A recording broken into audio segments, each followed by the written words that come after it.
To slice through this object to create it into multiple pieces, select your object, go to the modeling toolkit, and select the multi-cut tool. Now before you just randomly slice, look what happens if I hold down the shift key and drag.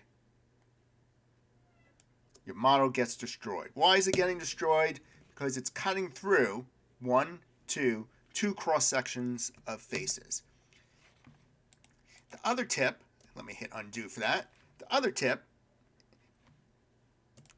is make sure you select a side viewport unlike a perspective like this, because when you slice and you think you're just going across, look what's happening throughout the model, because that's based upon the angle of the slice. So to do this right,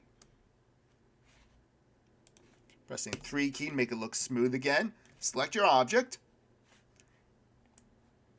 hold down the shift key and duplicate it. This way the original one is preserved. And before you slice, either orbit, so it's kind of a flat perspective like this, or, which is much better, go here. Now your camera is flat on, and so when you slice it, you're not going to have any surprises. Selecting the multi-cut tool, and just click and drag your angle. Hold down the shift key if you want to constrain its cutting axis. So freeform, just cutting like this. Okay, made a good slice. I'm going to duplicate this object by going to object level and shift dragging. Going back to my perspective viewport, pressing the spacebar to jump in between the views after you select the view.